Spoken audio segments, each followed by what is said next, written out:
બોલાયો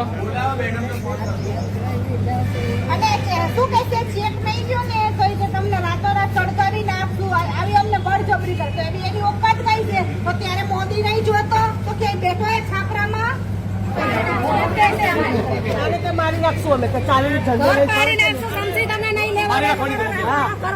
અને આ વસ્તુ અમે બીએસએસ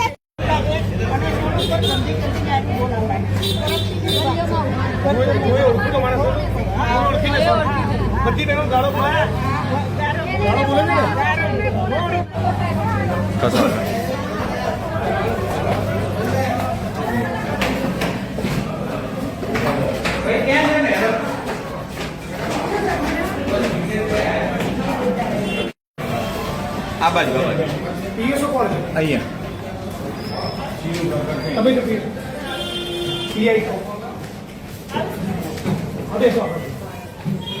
પીઆઈને ફોન કરીને એવું કહો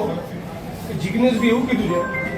કે તમારા એસીપી નહીં આવે ત્યાં સુધી હું પોલીસ સ્ટેશન નહીં છોડું આવું એમને જાણ કરો લઈને પોલીસ કમિશનરના બંગલાએ જઈશ એમના ઘરે કચેરીએ નહીં આવું જિગ્નેશ બી કહે કહો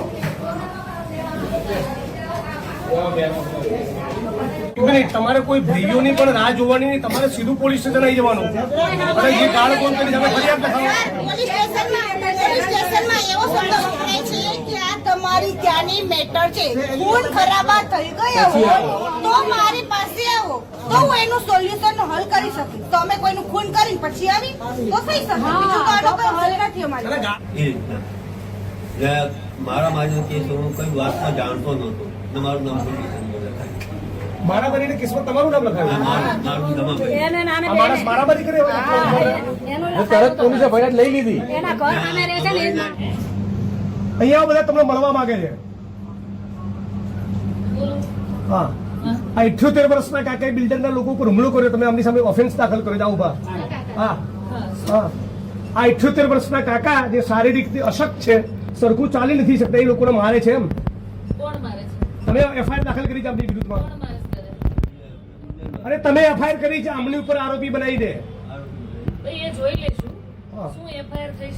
બીજું આ બિલ્ડરોના માણસો બધાને અશ્લીલ ગાળો બોલી દે છે બધી બહેનોને તમને અગાઉ ફરિયાદ કરી છે લેખિતમાં પણ ફરિયાદ આપેલી છે લેખિતમાં ફરિયાદ આપેલી ફેબ્રુઆરી અત્યારે તપાસની એફઆઈઆર કરો અત્યારે અત્યારે હાલ જ એફઆઈઆર દાખલ કરો કે ગાળો બોલી છે તમને અશ્લીલ બોલી છે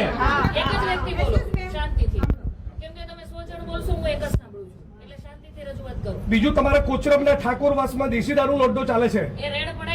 બીજું બાબુ ઠાકોરનો બીજો કોચરબમાં દારૂનો અડ્ડો ચાલે છે ત્રીજો અડ્ડો ચાલે છે ઇંગ્લિશનો ઝાલાનો ચોથો ચાલે છે કોચરબમાં ભીલવાસનો કેમ ચાલે છે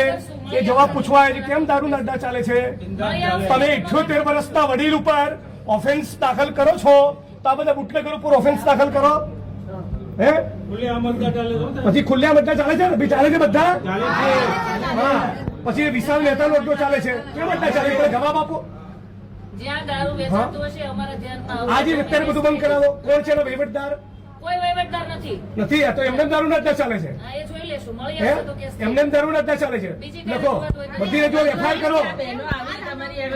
એક મિનિટ બીજી રજૂઆત કરો તમે ડિસમિસ કરવા માંગો છો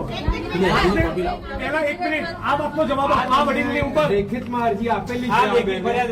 લેખિત ફરિયાદ તમે આપી દો રજૂઆત એક જ એફઆઈઆર દાખલ કરો જ્યાં દારૂ વેચાતો છે ત્યાં મળી આવશે તો કેસ કરશું બિલ્ડરને મળે ત્યાં સુધી કોઈ ફરિયાદ થઈ નથી કાલ સવારે મને ફરિયાદ નહીં જોઈએ